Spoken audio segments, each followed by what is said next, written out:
Welcome to the Regime Report. I'm Citron. And I'm Ray. And today is just the two of us. Fortunately, Drew won't be able to make it today. However, he is living vicariously through us. He didn't die. He's here. He'll be watching this, after we upload this too. Probably have a good laugh at that comment. But yes, we are coding it down to four, two-thirds of the Roga regime report. And we have a couple topics that we do want to cover. First thing we do want to cover is the Jay-Z concert. So Jay-Z was in Yankee Stadium um, it, it, a couple weeks ago, and he did a two-night event, immediately sold out. Then after that, he did a three-night event. So the first album that he did, Reasonable Doubt, was day one of the concert. So this was a pretty cool event, um, simply because of the fact that he has very monumental songs. When the album first came out, the source gave it a 4 out of 5 rating. Then, as time passed, they upgraded that rating to a 5 out of 5 classic rating. Jay-Z was a very is a very lyrical person. He has very iconic songs, iconic tracks. We did cover this before in our earlier episodes. But one of the coolest things that he did here in this specific fashion, he did a remix with Nas, in which Nas came out, um, rapped um, over the Dead Presidents track, and then Jay rapped over um, another song. I forgot the other song, man. We'll circle back to that song. But that was a cool thing. Also, another cool thing he did, he actually brought out Jaz-O. Jaz-O was his mentor at first. If you ever heard The Originator, Jay-Z wasn't rapping the way he was rapping in the from his first album. He had kind of like a fast rap style, kind of like how Eminem did when Eminem first came onto the scene in the rap industry. He gave him his flowers and his respect as well. But also the other cool thing he did, everybody knows that he's married to Beyonce. He has a lovely family. His wife was performing "Can't Knock the Hustle," and his daughter was playing the piano. And there's a song called "Feeling It," in which the song opens up with a piano, and his daughter was actually performing the piano, which was pretty cool. I think, having a family, just like growing up in the music and just learning and performing together, I really think that's very memorable. I mean, I'm pretty sure when they have their private time, they look back at this and they say, look, these are the memories that we have as a family and that we could hold on and cherish. But yeah, that was just day one. That was just day one. Citron, do you want to kind of go over what day two is about? Uh, the blueprint. Yes, the blueprint. No, yeah, day two was actually nuts. I was actually super jealous. I couldn't get to this concert because they brings out who else but M to perform Renegade with him. I saw clips from it. I saw the whole performance really. Yeah, I mean, epic. God, I'm so jealous. I really wish I had been at that concert. I'm gonna be honest, but Yeah, typical same Jay here. fashion, man. Bringing out the stars. It's hometown and getting the crowd riled up. So, I mean, yeah, it was, yeah. I mean, the highlight for me was obviously the Renegade track because, I'm just such a big M fan. But I know, yeah, just bringing everybody out and performing in front of the hometown crowd and typical Jay fashion. This is the venue, I think, where he should come out and say what he's got to say. If you've seen some other episodes prior, I've ranted about the Roots picnic and, things that he said. If you haven't, go back and listen because that's a classic. I'm telling you right now. Um, but yeah, no, this is the venue, come out and show up in front of the hometown fans and everything. And yeah, you bring out the stars. I mean, it's a show. So yeah, absolutely.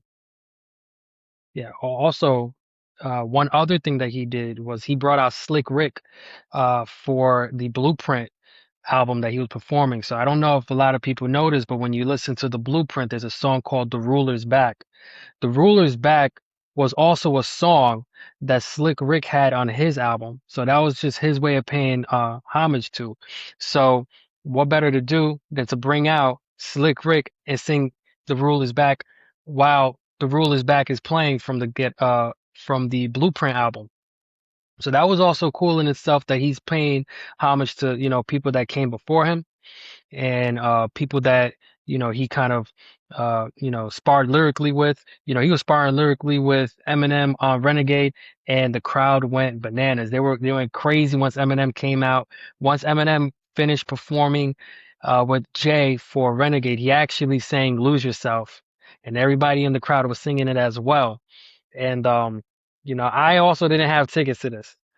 I was doing what everybody else who was a fan did, and that was catch it live on TikTok. Because there's people who were streaming it live on TikTok, and I was singing along with those folks. So I want to give a special shout out to the people who actually streamed it live on TikTok and did not get in trouble for it. And I hope you don't get in trouble when when they find out. But I do love the fact that people showing their love and support, and just like you said, Trent, if I was able to kind of get those tickets, brother, we would have definitely been there on behalf of the Regime Report. Yes, sir. Real quick, we're not going to get into it, but who was better on the Renegade track, J or M? Eminem is better on the Renegade track. Thank you very much. He's Okay, better moving on on the from that. Renegade Well, track. we might have to touch on that another time, but yeah. They we could touch on that right now. I mean, Okay. they both have memorable lyrics. I think what makes Eminem outshine Jay in this is the fact of his cadence and how he's able to construct his lyrics. Because Jay does have lyrics, but those lyrics weren't um as intricate, but those are lyrics you could circle back to and you could still recite. That's a lot of what Jay-Z also has to bring to the table. He brings a lot of authenticity. He brings a lot of authenticity to when he brings his music, and a lot of what he raps makes it very memorable and quotable because he brings his authentic self. And we also forgot to cover this part. He cut his hair. He cut his hair. So he went Yeah. back to the Caesar, and I was like, oh shit, wearing the Yankee hat, and it kind of did well for him. Like, I really like the fact that he did, cut the hair off. Not that I had a problem with the hair growing out, but it's kind of, you know, back to original form, showing like, hey, look, this is how I was when I came in the league, and I'm bringing this to the full front. And I always found it interesting that he would always wear a Yankees hat. Maybe that's his way of paying homage to, to the Bronx in a way, because that's where the, hip hop was birthed from. I don't know if he ever said this. I don't know if he ever meant this, but that's how I kind of see it as a fan at this point, especially for him performing at Yankee Stadium. He could have tried to perform at the Barclays because, he's from Brooklyn. But performing at Yankee Stadium was very monumental in itself. Yeah, very iconic. I mean, just, obviously the history of the Yankees and everything, so, I mean, he might go to the Barclays at some point. I don't know, but, it's like you said, it's iconic to be in Yankee Stadium in front of the hometown fans and everything. And yeah, back to the roots and all of that stuff. So yeah, yeah, I agree. I agree. Yeah. We didn't even Yeah. cover the third night. Not yet. So the third night, the third night was an interesting night for the concert. And the reason why I say it's interesting for the concert, because like as I said before, I was watching this on TikTok live and it was like 8 o'clock, 9 o'clock, 10 o'clock, and nothing happened. And everybody in the comments was like, was it canceled or is it over? What happened? So apparently there was like some type of security breach and they want to make sure everybody's safety, was, not compromised. So they had to kind of delay the concert. The concert didn't even start till like 11:30, almost 12 o'clock that night. So if anybody was expecting to go to work the next day, they called out. I know for a fact they called out. Ain't no way you're gonna be showing up to work Yeah, for sure. later I than know. usual. I don't really know what happened there. I mean, I heard that just a whole like a crowd of people that didn't have tickets just kind of rushed the gates or something. I mean, were they trying to get That's in? what I heard too. I'm not sure. I mean, maybe just they thought masses get in CJ. I don't know. I mean, I respect the hustle, but like, come on now, like, like not a good look. You know what I mean? Not a good Concert look, going off man. at like midnight. I mean, it's just it's crazy. Could you imagine having tickets for that show? Like, just wild. So imagine people who living in the apartment buildings that is trying to get a good night rest That are going to work the next day. that are going to work the next day. Yeah, because Yankee Stadium is it's in the Bronx, so like around there's a lot of apartment buildings, Very you know, residential. and Yeah. it's yeah, and it for one thing, it's Neighborhood. probably cool enough if you have like a binoculars to see from your apartment window to see the game and the concert. But if you're trying to go to sleep, man, Yeah, I it ain't mean, if gonna you've work for ever you. been outside there when like a game or an event is going on like that whole area gets loud. I mean, you can Yeah, hear everything from outside. So there's nothing muffled at all. Leaky Stadium is all open. If anybody's never been there before, there's really no walls blocking it off. Really, like the sound really travels. So yeah, if you if you lived in that area, you were hearing Jay all night. yeah. You was happy Friday, Saturday, and Sunday. You was like, oh my God, I gotta go to work in the morning. What the hell? I know for a fact a couple people were like that. Um, but yeah, so somebody tried to rush the crowd, rush security. They held, you know, back everything. There was a theory about that though. They said maybe Rihanna was running late. She was there. She performed. And the third night they had a lot of guest performances. They had Jeezy, they had Fat Joe and Jadakiss sing their verses from New York. Little tribute, because the Knicks won and they were playing that song everywhere. Once the Knicks won the championship. I gotta say, I think New York had a phenomenal summer this year. They got some concerts, got a championship. A lot of people liking their mayor in New York. So, they had a good summer. I gotta say, maybe 2026 was a good summer for New York. Um, So far, so far, Yankees not doing great right now, but we'll see what happens. But we'll hey, see. We'll you know. see. When's the playoffs for the baseball? Is it October? Not till like late September. But the Late Yankees did not September. have a very good June, and so Okay. far they're not having a really great July. We need our captain back, obviously. Judge is still out, he's still hurt. Freed came back. One of the starting pitchers has been out since like May. He finally came back yesterday. They had him on a pitch count. He didn't pitch very long, but he pitched really, really well. So that's really, really promising, really exciting for us fans. Now, we just got to hope Judge can heal up and come back, and maybe we make a run at this thing. But that would be crazy to have the Knicks and the Yankees win the championship in the same year. That would be nuts. Yeah. Be Or the great for Mets. I have no idea how the Mets are doing. Are they doing even any worse for better? the Yankees. Yeah, we don't talk about the Mets here. Drew's not We don't here. talk We don't about the talk Mets, about the man. Mets. I'm sorry. Drew's not here. We can't. No, we can't. Yeah, Drew's a As I'm really wearing big a Mets Chicago fan. shirt. But hey, we won't talk about that. It's all good. It's all good. Yeah, Drew's a really big Mets fan. If anything, I pay attention to the Mets because of him. But if it wasn't for him, I wouldn't be paying attention to the Mets. I'm from the Nah. Bronx, so y- the writing's on the wall with that answer. There's Um, only one real team in New York anyway. Controversial as it is, I don't care. I've said it. controversial as it is. I've said it. And I mean Oh it man. too. All right, you got anything else to say about Jay? Nah, I mean, I think it was very great. As I said before, it's phenomenal to see how he's able to still bring people into the crowd and still stay relevant at his age. I still believe that he's also relevant regardless of um his absence from releasing new music. It just kind of shows how much he was able to contribute to hip hop music and the culture itself. In Yeah, for addition sure. to that, he only performed two albums and then a couple extra songs after that. And the third night, he was performing a lot of other songs with guest appearances, which was really cool.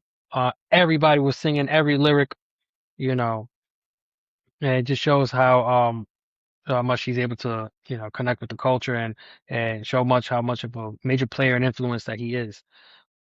But yeah, that's all I got to say about Jay. But in other news, we've been talking about this for a minute, and it's been Ti.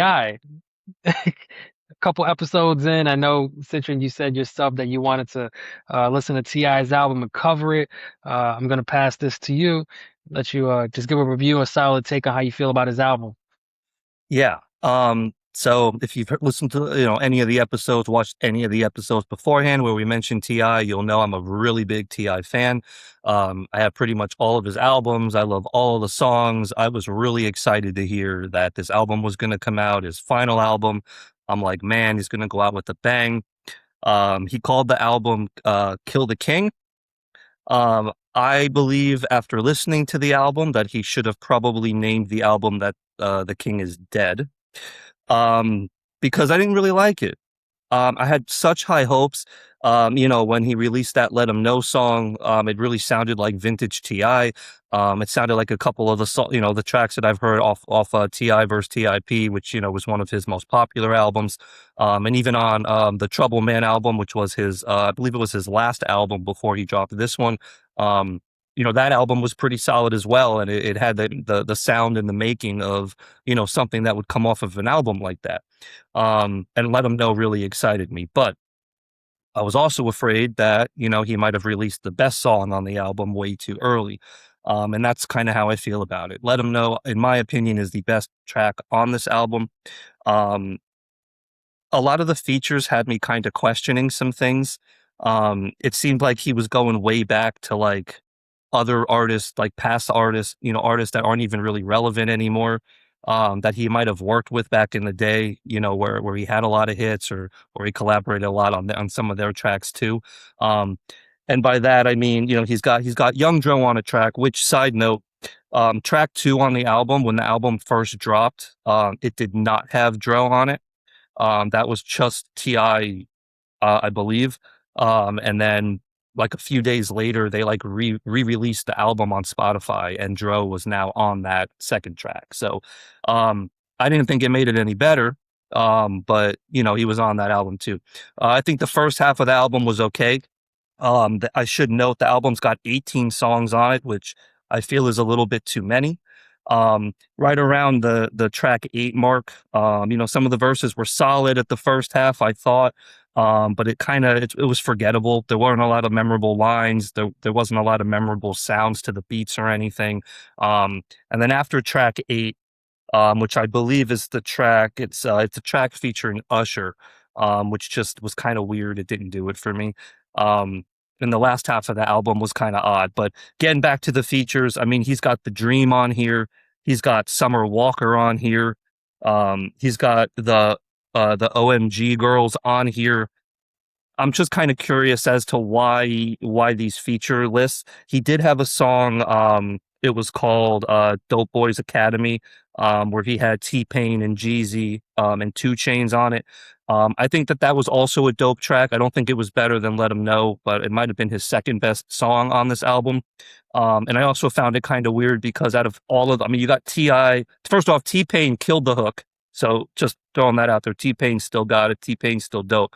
But when you got a song with verses with Ti, Jeezy, and 2 Chainz, you don't expect 2 Chainz to be the best verse on that song. I mean, you just don't. So Ti and Jeezy just didn't come to play. I thought 2 Chainz just slaughtered all of them, and I found that to be odd in itself too. And then one other thing I have to say about the album that really kind of stuck out to me. Yeah, there's a lot of tracks, and I think the reason for that is because pretty much all of these songs are less than 3 minutes. Um, Hmm. so there wasn't a lot of content in a lot of the songs. I felt like a lot of the songs seemed to be a bit rushed. I felt like he could have maybe added another verse on there. Maybe he could have had, a couple more relevant features. Maybe I don't know if it's a thing where just people don't want to work with Ti anymore, or maybe he had that beef with 50 and people pulled out and they were just kind of like, no, I don't want to do it. I'm not really sure. Um, but I've been through this maybe 3 or 4 times now, just really trying to find anything extra that I might like about it. And just overall, I'm really disappointed. I think he really missed the mark on this. I'm really upset that this is his final album. I'm hoping that maybe at some point, he'll do some features, or maybe he'll just release some random singles or something, just to kind of, you know, revamp whatever he did here, just to kind of like save himself from this album.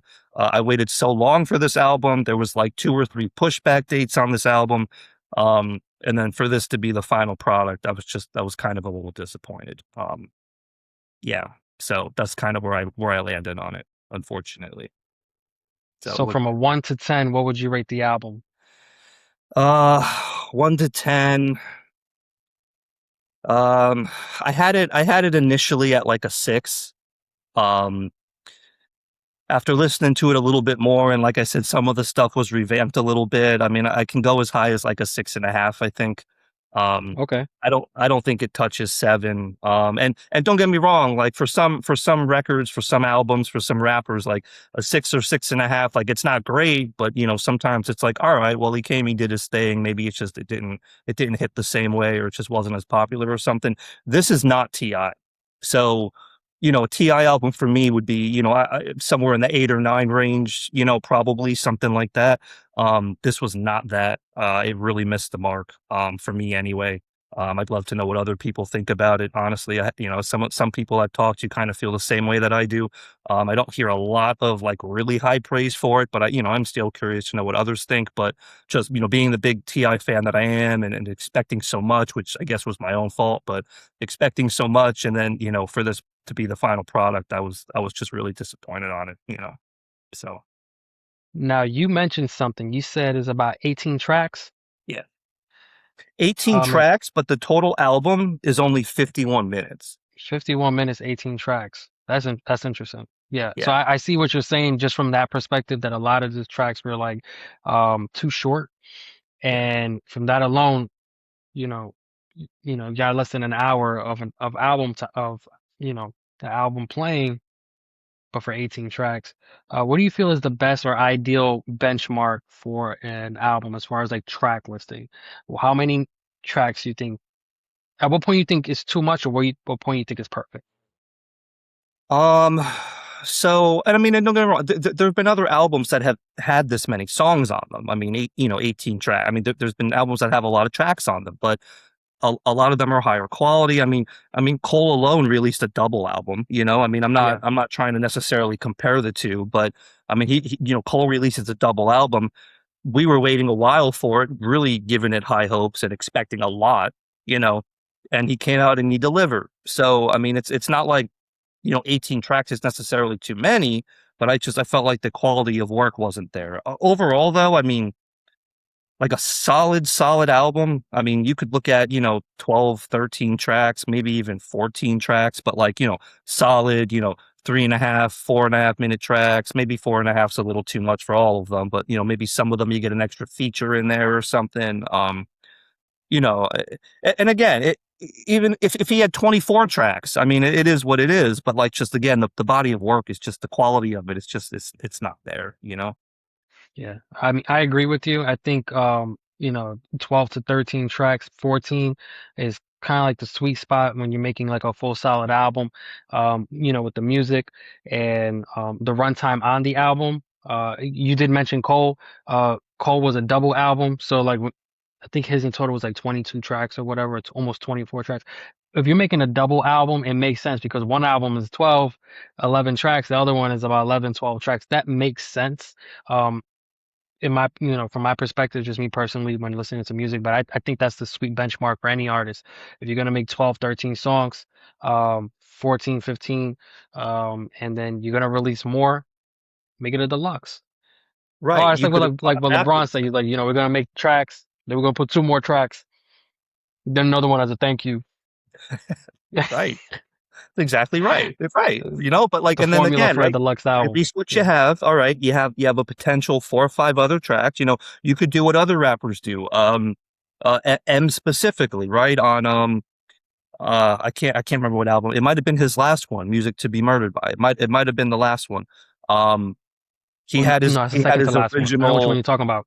Yeah, his original track list. Oh no, no, I'm sorry. It was the album before that. It was the Marshall Mathers LP too.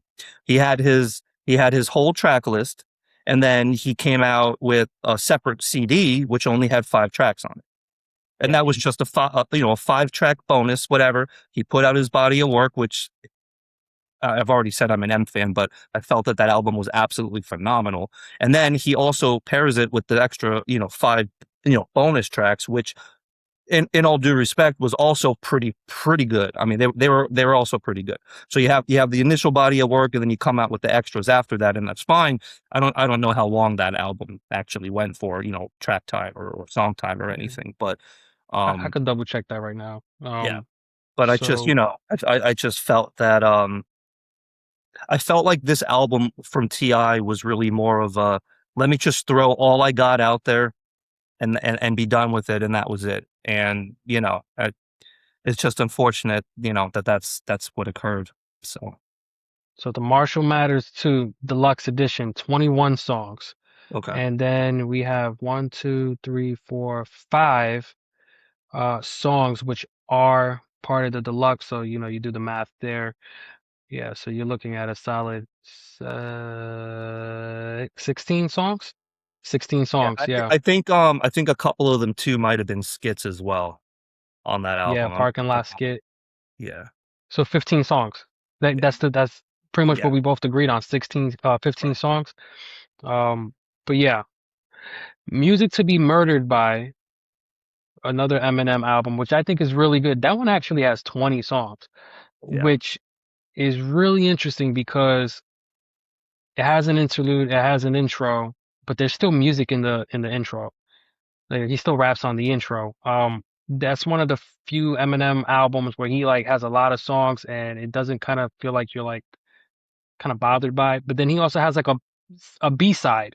yep, yep. So so the B side is just another album. It's another album. We have 36 songs in total, which is pretty interesting. I think him when he made that approach, I know we're segueing to Eminem from this point. Um but I think Eminem specifically, when he did that approach in Music to Be Murdered By, but then made a B side to it, was really interesting in itself because every song was a very hard hitting song. It was very good songs too. Like I feel like none of them kind of like um were like lackluster. That was a high energy and highly entertaining album. And he does what he does best, make sure that he's lyrically on par and on point before he releases the music. So it sounds like, just from me hearing your perspective on the T.I. album, that maybe T.I.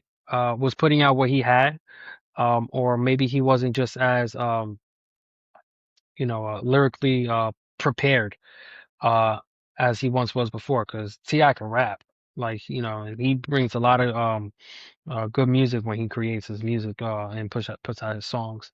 So there's always like, I don't know if you ever noticed, always like this little like, I don't want to say it's a funk, but it's more like them getting back into the movement.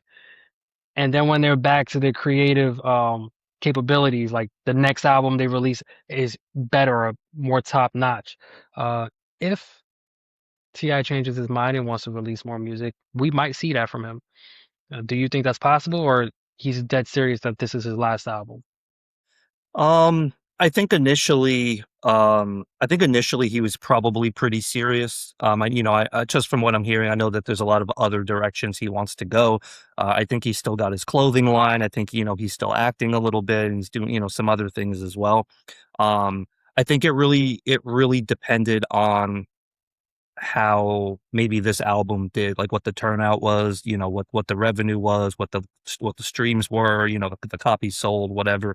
Um, I thought that he had kind of went through that funk and got out of it right around that No Mercy album, which was I believe the second album he made after he got released from jail. I'm pretty sure the first one was the track with No Matter What on it, where he's talking about being in prison and like all of that stuff. So I'm pretty sure it was that one, and then the one after that was No Mercy, which didn't get a lot of publicity at all. I think he had like one track on there, and I can't even remember what it was that was actually even played on the radio. So, I He just did a thought, song with Eminem, but I don't know if that was the radio oh yeah, there single. was that song on No Mercy. You're right. It was That's All She Wrote. And that was the best song on the album. I'm actually still bumping that. You're right. I can't believe I even forgot about that. Um, yeah, so I think it really depends. I don't think that, and we've talked about this before, so I'm just kind of summarizing. I don't think that that little feud, the little beef he had with 50, put him over the mark that he thought it would. I think that he just thought, 50 was really hot right then. Let's start this feud. Let's get myself back on the radar. And 50 kind of put it to bed. I mean, in a lot of respects, Ti did not win that feud at all. And I think it just, and then, right after that, he's talking about Let Him Know, and then he releases that other diss track. And I don't think that he had the hype that he thought he was going to have. Um, and then again, to then release a body of work like this, now looking back on it, I'm thinking to myself, maybe he really thought that that was the only shot he had to get this album sold. because maybe he even knew that, like, I did my best. This is where I'm at with it, but it's not my A work, and this is just me riding off to the sunset. Let's go out with a bang any way that I can. I could see that as maybe a thought process, but um, I would love maybe a year or 2 from now, like, secretly right now, like, understand it was a miss, whatever, you did what you could, that's fine. I'm really hoping that right now he's kinda stewing a little bit, kinda writing some shit down, thinking about some other shit, maybe talking to some of his other, more relevant features, maybe kinda getting some stuff together, even if he's just bullshitting around in the studio trying to put some shit together, doesn't necessarily have to be something legitimate. Just kind of see where it's at, see that you still got it. Maybe another year or 2 from now, we'll get a surprise release. Even if it's just like a half album, release like 5, 6, 7 songs on an album or something, and just say, "Hey, new music." I mean, I might be interested in listening to it, but he's got to go back to the drawing board, I think, and really decide what direction he's going with this. It's just I it think wasn't it. I think those are all valid points. I think that's really great. I was actually pulling up what if he did a verses to kind of help promote his album, and it said that he actually did a verses with Jeezy in 2020. Um, I guess I missed that one because I guess I did I would have too. remembered on top of my head. But um, I think personally, if he would have done another verses and then released his music, maybe that would have favored him more. But at the end of the day, it's the product that he puts out. So maybe somebody else may review this album and feel like it may be a bit higher, or at the same rating that you're providing. So 6.5, right? 6.5 is where I'm at. Yeah, six and a half is the Gotcha. highest I'm gonna go on it right now. Definitely. Yeah. So I'm actually listening to, and this is not a new album, but this actually kind of caught on my radar. JID's album, God Likes Ugly. Or actually, let me get the right title. But JID, man, JID is an interesting artist because he has uh, a very good lyrical capability that I think falls under the radar. I don't think a lot of people pay attention to him. But this actually kind of caught my radar. Um, and the name of the album, his latest album, this actually came out in 2025, but I've been hearing this album a little bit more often. God Does Like Ugly. So um, I like what he's offering. I'm actually going to give it a couple more spins to give my honest review on the album. But as an artist, he's actually appeared on a lot of other popular artists' songs, and he could hold his own. He held his own on an Eminem song. He held his own with J. Cole.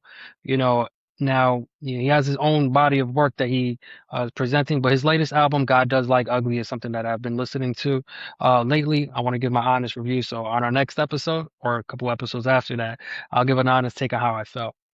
But Citron, I got to tell you something. What's So up? remember when we did like kind of like our honest take on Nas and DJ Premier's album? Yes. I think it's starting to grow on me now. Really? I think some of the music is starting to kind of grow on me. Maybe because it was so much of a difference from him working with Hit Boy, I was just like, I don't know. But I think that's just pretty much how music is at this point. If they don't understand it, they eventually will. So, he does have some songs that I do like that I kind of like. Was like, all right, yeah, I kind of like it a little bit more. So, All right, that's yeah, fair. I'll have to go back and re-listen then if that's what you're saying. I'm gonna go listen to that JID album too. That's yeah, he has a it's lot been of on my more radar for a albums, but while, that's and the I just latest album. never got around to it. But if you're saying it's good, I'm gonna do it.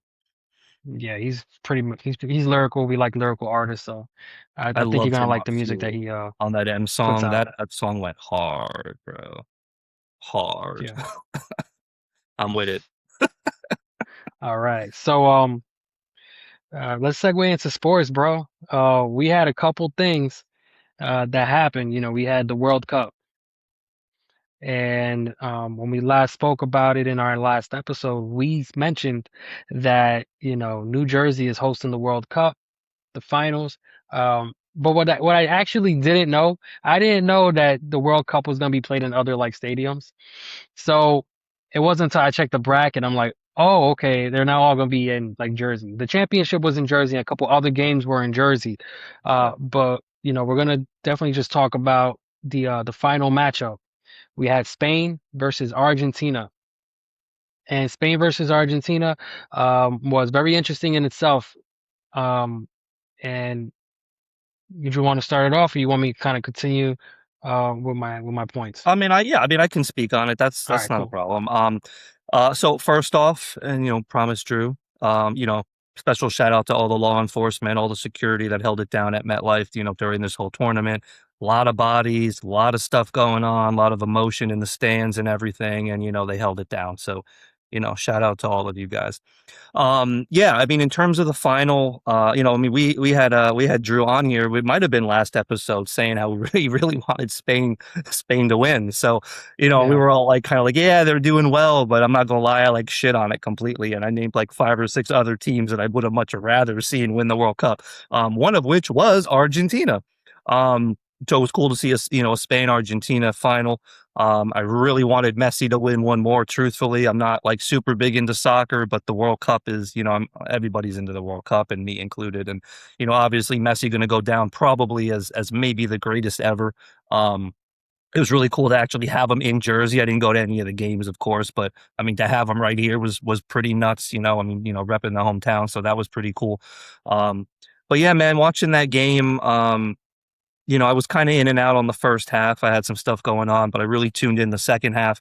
That Spain defense, man. I mean, from what I know about soccer, I mean, Argentina just had nowhere to go. I mean, they shut Messi down all game. He barely even got to touch the ball. When he got to touch the ball, he really couldn't make anything happen. They really swarmed him. Argentina turned the ball over like crazy. I mean, almost every other possession, it was like a turnover, given towards Spain. And what I really think a big culprit of it was that leading up to that final game, Spain pretty much, I think they tied one matchup, but everything else they won. They didn't lose any games, so I think they tied. I think it might have been against Ivory Coast. Um, I think, and then they won every other game. So, and they won it pretty shorthandedly as well. Whereas, Argentina played a lot of soccer. They had a lot of matches that went into extra time. They had some that went into shootouts. And honestly, watching Messi, I mean, you're watching the whole game, but pretty much the whole time I'm watching the game, my eyes are kind of looking for Messi. They're glued to Messi. I know that Spain had the defense; they shut them down, but just in my opinion, I was looking at one tired soccer player. I mean, he's basically carried Argentina the whole time. I mean, I know he wasn't the only goal scorer. They had plenty of goal scorers, but I mean, when you're somebody like Messi and you're that type of presence, and everybody expects you to be the greatest because, like I said, you're probably the greatest ever. Um, he looked really, really tired. Just all the extra soccer and everything like that. But I mean, when it all came down to it, Spain comes out and they win. But you really couldn't have asked for a better final than that. I mean, it came right down to the wire. It was close every step of the way. Towards the end there, Argentina did have a couple chances that they really didn't have all game. Made it kind of exciting. Even right before Spain scored that goal, they had a few opportunities just right before that, which was really exciting. Um, you know, ultimately, I was rooting for Argentina. I really wanted them to win, but I'll give it to Drew. Spain won, and they were deserving of the win. It was a really good match, I thought. I was actually rooting for Spain. I was the people that were actually rooting against Argentina, and I feel like personally, and I feel like a lot of people felt like this. Argentina, I feel like they were somewhat carried to the finals. They were actually, they're not a bad team, but I saw a lot of players running to the ref on many occasions. And, the finals wasn't the only game I watched. I watched other games and Capo Verde and Egypt. There was times where goals were scored and they pulled the goals back. And I was like, oh shit, like I didn't know that was possible. And honestly, I don't know if it happened to other games, but it always happened at some point when they were scoring against Argentina. So there was some type of favoritism, um, yeah, at least from my perception, from watching that game. And then, there's a couple calls where it seemed like, all right, well, are they going to call it in favor of the other team, or they're going to call it in favor of Argentina? It seemed like they made a couple calls in favor of Argentina. I saw one specific stat where uh, they showed the power rankings of the other teams that Argentina was playing against. And those rankings were arguably lower compared to the other teams that were playing, specifically England, Spain specifically, because they made it to the finals. The other teams that Spain was playing against, they were much more challenging teams. And that's one statistic that somebody was saying. And then, look, at the end of the day, those were little things that I saw here and there. I was just like, I don't know. Me, I've always been a guy who was rooting for the underdog, so I was probably inherently not rooting for like, the favorite anyway. You know, I'm still rooting for the Knicks because they won. So, but as far as Argentina goes, I was kind of like feeling like I don't know, maybe we need like a new champion. A repeat champion when it comes to the World Cup games would be phenomenal because it's not often. But for me, seeing these little things here and there, I felt some type of way about it. Now, one of the other things that I did feel very upset about was the ending. The ending of the game was very unsportsmanlike. I really didn't like the fact that Argentina and their team let out their loss and frustration uh, by attacking players from Spain. Uh, this is the World Cup, and this is a poor reflection of how you should act in a professional setting. And I'm not saying let's hug, let's get a drink or anything like that. But at the end of the day, you dap it up, handshake, and you're like, all right, move forward. And, these are grown men. They're playing with passion. I know they're going to be crying in the locker room and shit like that. And that's expected. But for you to physically assault people and put your hands on one another, that's why I'm like, oh, come on, man. That shouldn't be happening. Uh, but there's one other thing that I did see that kind of crossed my mind. I'm like, nobody knows how to throw a fucking punch, bro. Like, these guys are soccer players. These guys have strong legs. If you know how to throw a punch and you use your hips, somebody's getting knocked out. And I don't know if that's would leave them permanently banned from playing, soccer on an international level. If they take it to that approach, but these guys are hitting each other regardless. So I'm just like, what the hell is wrong? Wrong with these guys? You ever run But around for personally, 100 minutes straight? well, yeah, you run around for 100 minutes straight. You probably wouldn't have enough energy to throw a proper punch. You're right about that one. You're right about that one. However, I really feel like those players should have conducted themselves a little bit better because all I kept seeing over TikTok was the crowd. The Argentina fans were very foul and disrespectful. I saw somebody throw something at IShowSpeed Speed while he was just there. Like, how foul is that? Like, you really shouldn't be doing that to anybody, and it shows a lack of respect that they have for him. But it's a poor reflection of the country itself. Now, somebody may see this and feel like, well, whatever you say is irrelevant. What do you know? I know what I saw, and what I saw was kind of foul and disrespectful, and the players on that team should be ashamed of themselves at the end of the day. Because at the end of the day, you're really personally there. I think you're really there because of Messi and Messi alone. Without Messi, you have no shot in a million. No, no, you're right. And what are you going to say about that?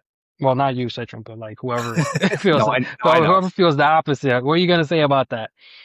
Now, Yeah. there is a conspiracy theory that FIFA wanted um Argentina to win.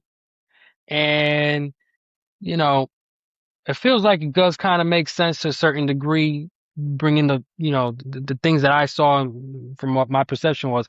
But at the very ending, I don't know if you noticed, but there was like fireworks and they let off like smoke and stuff like that. The Hmm. smoke was baby blue. It was a Yep. baby blue powder. So if the script was for Argentina to win and they didn't deliver, that's Argentina's fault. But it was quite evident if it was quite evident that they wanted them to win, the proof was in the pudding when they let off the blue smoke at the end of the game. But again, shout outs to Spain. Spain did their thing and held it down at the end of the day. A lot of the commentators and sports analysts were saying, if this goes to a shutout, Argentina would have had the upper hand, which is really tough to watch because I did see how these play out with the shutouts, and it's very intense. It's very epic. You're looking at these guys go against the goalie one on one, and it's quite surprising when someone kicks the ball and the ball goes that way to the left, and the goalie goes to the right, completely misses it by a long shot. You're like, oh my God. But that's how these guys are playing. These guys are kicking a soccer ball really fast, and it's like a knee-jerk reaction. And some reactions work, some of them don't. But it is what it is at the end of the day. that's my little rant about, Argentina's team. Hopefully they conduct themselves better in the future. But I also got to also say one more thing.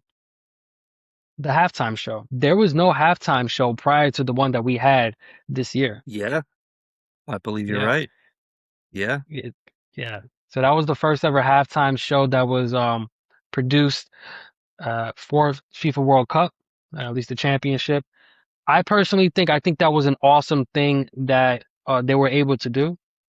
Uh, Obviously America got kicked out. Part of me wanted to see them win because, I live here and I was born here. And, if they had a good shot, that would have been great. But, they didn't have what it took in the end. But the halftime show, the halftime performances, that's an American thing.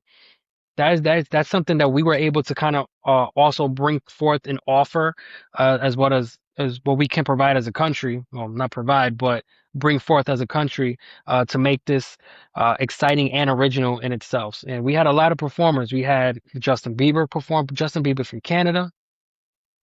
We had Shakira perform. Shakira is from Colombia. Burna Boy was there performing with Shakira. He's from Jamaica. We had BTS who was there. They were from Korea. And then we had Madonna, American. IShowSpeed Speed was also singing. I didn't believe that, but he was singing too. He's American. So it's kind of cool that we were able to see that come forth, and I thought that was exciting. I think they should take that approach kind of every time they do this, or at least every time the U.S. hosts it. I agree. Maybe we'll get lucky one year and one day we'll see USA in the final. I'm not holding my breath, but Neither am I. you know. One thing also to note, but we will never see Messi in another World Cup match. That's Same the thing end. for Ronaldo. Yep. And same thing Yeah, for Neymar as well. yeah, It was done too. So I mean it's kind of the end of an era. I mean, those are the guys I grew up watching when I was watching the World Cup, So yeah.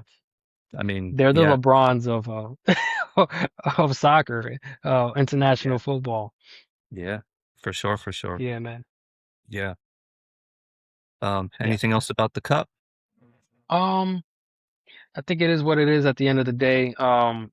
But I do like the fact that we did have a halftime show. I did see something online, and they said, if FIFA is making an approach to try to make this more on a global, international scale, get more viewership, maybe they should have like India participate in the World Cup and China participate in the World Cup. Yeah. Now, I don't know if they have professional soccer teams or if they have soccer teams that do qualify for this, but um, if you're trying to reach out, to more people, those are the two countries that were not even in the World Cup. I don't know if they qualified or not, but provided if they actually do well and qualify, there'll be more viewers, rooting for a team that they want to see win, and that would be more people watching this on a global scale. Yeah. Yeah, China especially would just add, it would add tons, I mean, billions. You know what I mean? yeah, So, yeah, I mean, just crazy. Yeah. Yeah. All right. We're going to yeah. transition into Conor McGregor, I think. Yeah. Well, I don't give a fool. No. So there was also more recently a much anticipated UFC fight where Conor McGregor was going to make his return to the octagon. Um, the last time we saw McGregor, and we talked about it on one of our previous pods, was when he fought Dustin Poirier and ended up breaking his leg. That was a few years ago now, so it took him quite a while to come back. And I was really anticipating this fight. I was really, really excited for it. Ray, you watched the fight? I actually fell asleep, Oh, well, that's good because you but I didn't was miss. able to rewind it because it was on Paramount Plus. There So you go. There's the small plug for it. There I you was go. able to I was able to watch it. There you go. So yeah, so McGregor was supposed to face Max Holloway, one of the most decorated champions in the sport. Holloway still going strong. Um, it was over before it really even began. Really, I mean, for those that didn't watch it, really the sound of the very first bell. McGregor runs out. He tries a fancy jumping kick, and lands awkwardly on one of his knees, and ends up tearing his ACL. And could not actually fight the match at all. That had to be called due to injury. So that's now McGregor's last two professional UFC MMA fights end with him injured and not, as a no contest. So, Ray, you started off. What do you think about what happened? I think this might be tough for McGregor. You know, he really had no reason to jump back into the ring. I mean, the octagon. And when I say he really had no reason, I don't think he had a financial reason to jump inside the octagon. I think he had a personal reason to try to show and prove that he could still fight at a professional level and still bring something to the table. So I think he was kind of putting himself or positioning himself into like this Ronda Rousey approach. Ronda Rousey, she got back into the octagon a couple weeks before the McGregor fight, and she ended up winning. But prior to that, she hasn't fought like in 12 years or something like that. And the last time she lost very bad. That a lot of people are like, I think this is it for her. I don't think she's ever going to come back because when you lose, there's a difference between losing the fight and losing like in the ring. And when you lose in the ring, there's a sense of confidence that can be diminished. So I think from Ronda Rousey's point, she wanted to prove that and prove that she can fight and kind of overcome that mental hurdle. Now, what was the mental hurdle that McGregor had? What he had was a um uh, a career-ending injury, and a lot of people don't come back from that. His leg snapped in half in the ring when he was trying to do a kick, and that was the end of it. They had to carry him out, and he had to have surgery immediately. So I think personally, I think he was trying to overcome that mental hurdle to prove that he could show forth and fight on a professional level. Now, it didn't, go the way he expected. He ran to the opening kick. When he landed awkwardly on his right leg, and it wasn't until you saw it in slow motion that you could have immediately noticed that his ACL was compromised from that landing. He immediately slipped. The way he slipped made it look like somebody like spilled water on the floor because that's how fast he fell. Max Holloway was just like, what's going on here? Was giving like a signal to the ref saying, hey, look, this guy looks like he's not up for fighting. McGregor is on his back, saying, come on, we're gonna fight anyway. So maybe he worked on some ground techniques that he would have been comfortable with, but he wasn't able to hold his own because of that knee injury. And shout out to Max Holloway, just taking the safer approach, saying, "Hey, listen, we have somebody who was injured. You know, there's no point in fighting this person at this point." He took the high road, I would say. I assume anybody else would take that approach, but the ref said himself. He said himself that and this came from Max Holloway, that the ref was very reluctant and hesitant to call the match off because this was the main event, and he didn't want to be in a situation where he called the match off and the match should have never been called off. So special shout out to Max Holloway, kind of identifying the injury and doing what it took to stop the fight, even though he did end up as the winner. Because let's say the fight would have continued, what would have been the odds of McGregor recovering, making a full recovery? I wouldn't say the fight, but just to walk at this point. Nobody knows. So that was an interesting fight in itself. And yeah, that was the same weekend as the Jay-Z concert. Yep. That's why I fell asleep. That's what I did instead because I couldn't go to the Jay-Z concert. So I watched the UFC fight. Oh Um, man. but yeah, no, I definitely think it was definitely a pride thing that got McGregor back in the ring. We've touched on it before. His last fight, it ends with him breaking his leg against Poirier. The last real image I even have of that fight, is McGregor sitting against a cage on the ground, can't move. Interviewing Poirier, the champion. There was some bad blood going on between them. Lots of things were being said. Definitely an embarrassment for McGregor, whether it's an injury or not. He's sitting there, leg can't even stand on it, and Poirier is getting his arm raised as as the winner. So I definitely feel like he had something to prove. I mean, anybody that knows anything about McGregor knows, prior to that Poirier fight, maybe even a few fights before that, I mean, McGregor was the guy. I mean, he was scary. I mean, I think he's got the record, or he did have the record for quickest ending to a fight, Yeah, or something like that. So I definitely think it was a pride issue. And not just that, but the start of the match. I mean, you're back in after all these years. You got to pump yourself up as a fighter, and you hear a lot of fighters say that they really feel the energy of the crowd, and the crowd gets them going. The fight right before the co-main event. You got, Patty the Batty Pimblett with a massive submission. I mean, it was a crazy submission win. So the crowd was already going, the energy was there. They're all there, now they're waiting to see a fight from McGregor, and when McGregor comes out and ultimately, probably I think, it was stupid. But again, he starts fights off like that before. That's not the first time that he's done something like that. He's known for these crazy kind of wild, jumping, entertaining kicks, especially to start off the match. In fact, he's ended matches almost immediately just by doing something like that. Now, they keep interviewing him and keep talking about the injury, like what happened, and he's pretty hell bent on sticking with the fact that it happened on that kick. He landed awkwardly, and that's what happened. However, just before that, they have an image. They were showing it on the fight when I was watching it. They have a little clip of him walking up, and he's getting undressed, he's getting ready to fight, and he's taking his leg, that leg, out of his pants, and you can see him put the leg down and wince in pain right then. So now, you know, I don't know if it was a situation where he was actually injured before the fight and didn't want to say anything, didn't want to call anything off.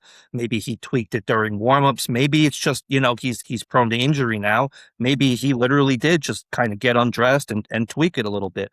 All I know is he didn't look right when he was walking around at first. He didn't seem like that. He seemed confident, but he didn't seem like he was moving very well. And then it's almost as if it seemed like right off the bat he knew that he might not be on the same level because he might be injured. It's like he went for all the marbles right then. And it was either yeah, he's going to hit it and he's going to, he'll knock him out and he'll get a quick victory, or he's already hurt. There's nothing he can do. Let's just try it. I'm really not sure the direction it went. Um, but it was a really disappointing end to the main event. Now, McGregor has already stated, give him time. He's going to come back. An ACL is not a minor injury. I mean, in most respects, it's a non-contact injury. So, I mean, you're looking at months and months of yeah, rehab on, obviously, on an injury like that, and at his age, with the flexibility and the types of movement and just the sheer weight that leg is going to have to support and the force it endures, when he uses it to kick or block a kick or whatever the case may be. I mean, I'm not a doctor and I'm not going to speculate, but I got to imagine he's going to be gone at least a year or two. I mean, to get that leg strong and healed again and good to go. And at that point, I think he's what, 36 now. So at that point, you're pushing 38, 39. Um, yeah. It's tough. I mean, who are you really gonna who's your comeback fight against at that point? You know what I mean? And at that point, it's kind of like put the pride aside for a little bit. Like you're going to go down as one of the best ever. Like I understand, but like it's not worth risking more injury for. I mean, you don't want the rest of your life to be, you know what I mean, to not have good quality of life because you did something dumb. I think I'm all for him trying to come back the first time. It was a gruesome injury. It's not the first time that's happened. Other fighters have also come back from that injury. They didn't do very well, but they've come back. So I could see, it's his sport. He was the man when he was in his prime. He had to show face. He hated to be embarrassed by Poirier after that. So, come back and try to knock out the champ. I get it. Um, but obviously we know how it ended, and I agree with you. Well, at this point, I think it might be time to really consider, doing something else full time. But I think fighting is probably not. And I'm disappointed. I really wanted to see it. I mean, I'd love to see McGregor come back in and kick some ass. You know what I mean? But I Yeah, mean, I I think at definitely this, want to see that also. yeah, Yeah, at this point, save yourself, save your injuries, get healthy, rebuild that leg, be able to stand on it and walk on it, and find an alternative to that. Either it's coaching, it's commentating, whatever the case may be. I'm sure Dana White can find something for him to be a voice in regarding the UFC and MMA. I truly do think this is the last time we've seen Conor McGregor. I think so as well. You brought up some valid points, especially with him wincing um, before going into the octagon.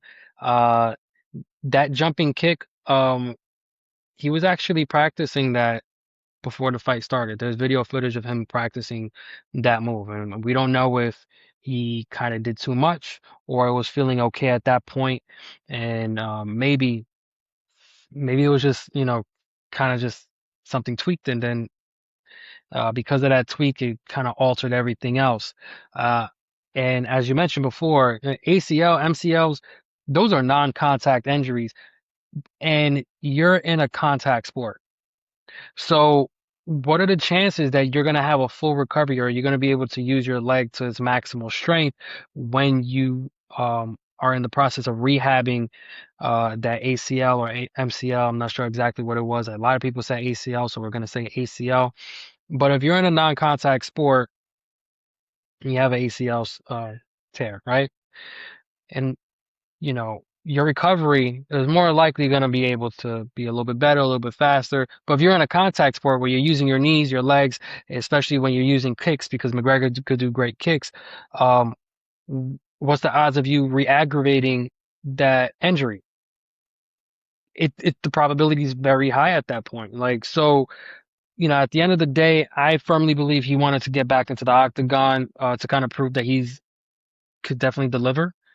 Um, and it just didn't go the way he expected. So he's definitely going through it. And I just hope that he makes a speedy recovery, and not so much from like just from the leg injury, but it's kind of hard to overcome a mental hurdle when you go through that again. So I hope mentally he is more sound and alert and is able to push forward. Agreed. You know who else is really going through it too? Dustin Poirier. Yeah, Yeah. this is gonna be bad.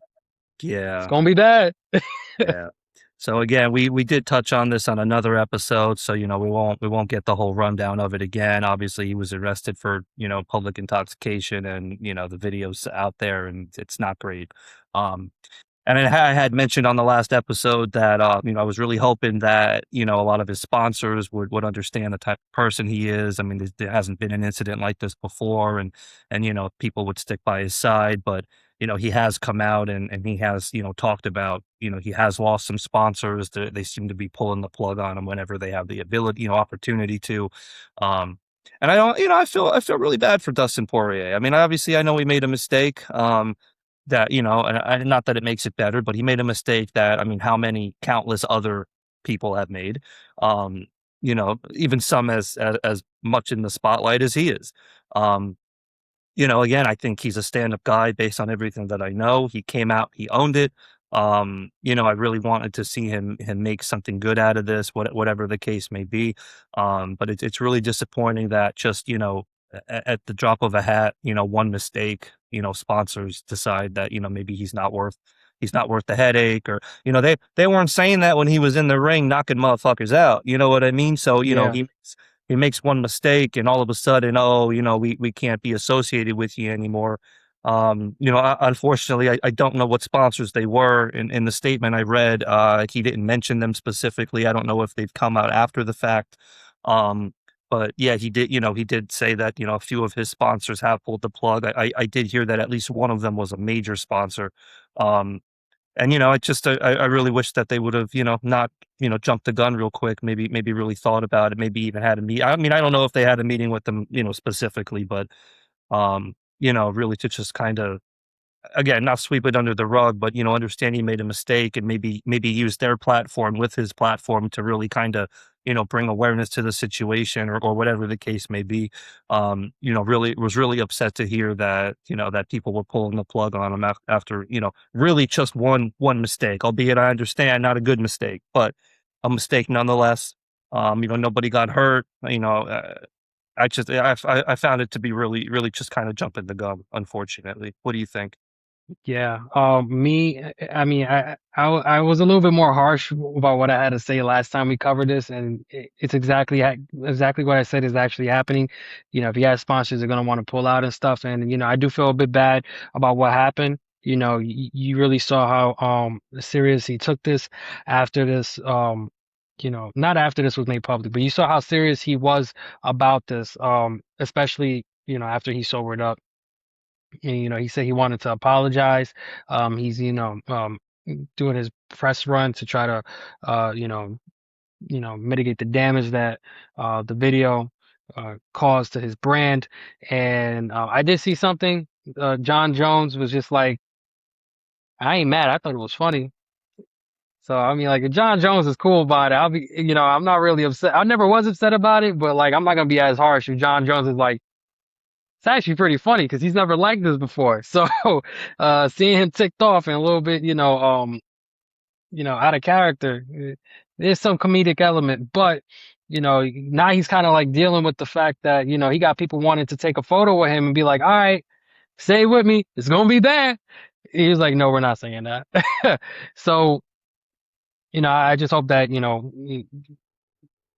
whatever he's going through, just St. Des McGregor, he overcomes it, overcomes that hurdle. I firmly believe this is going to be pushed behind him. I don't think it's going to cause a lasting injury. I don't think it's going to be like a lasting impact against his brand and the type of character that he is. But there was one thing I saw that was pretty funny online. He was just like, I just wanted to try to get the address of the cop so I could just send him a letter. It's heartfelt message saying I'm sorry. Comments were lighting him up. They were like, oh, now he wants his address too. He's gonna chase down the cop and get him. I'm like, nah, man. But he meant it with the best intentions. The comments are always gonna take something and spin the narrative and blow it out of proportion. But as I said before, I did come across a bit too harsh about my critique, and sponsors are pulling out. I firmly believe he could redeem himself. Yeah, I'm just gonna leave it at that. Yep, fair enough. We can leave it at Yeah. that. Any last things to add? Oh, we did mention concerts. We did. We did. We did. We got a big concert coming up soon. We got a big concert coming up soon that we're gonna attend. And it is actually going to be the Fall Off concert for J. Cole. All right, so we're gonna let you know our experience at the J. Cole concert. Um, and that's all I'm gonna say because I've never been to a J. Cole concert, but it's the first time for everything, right? So we're gonna let At you guys MSG. know at Madison Square Garden. At MSG. We'll have MSG. some footage for you guys. We'll do some content. We'll show you what's going on. We'll show you some performances, whatever we can think of. We think you might like. So stay tuned for that as well. And you know what? If they have any, I firmly believe they're probably gonna have some opening acts. We're probably gonna have some up and coming artists that we never heard of before. So we could definitely give them a shout out, review their music, and give some input on what we think um, about the music that they put out. So that's one thing Regime Report is definitely gonna provide, uh, courtesy of the J. Cole concert. Super excited. Can't wait. It's gonna be great. It's gonna be Yeah, amazing. man. All right. Oh man. What else you All got, right, right? so that's all I got for today. Um, thank you guys for listening and supporting us. We started this at the beginning of the year. I gotta say, for one, now I wish Drew was part of this episode. Uh, our first episode, our very first episode. How many takes did it take for us to actually? It took us like 15 takes. It was awkward at first, and then we're like, how are we gonna segue into this? And then like, look at us now. We got like a handful of episodes, And but Citron, you're my boy. Drew, you're my boy. I couldn't be more proud to have friends. absolutely. We're brothers. We doing it together. It's a good time. And we miss you, Drew, for real. You gotta be Yeah. on this next time. You got to be on the next episode. All right. Regime Report out.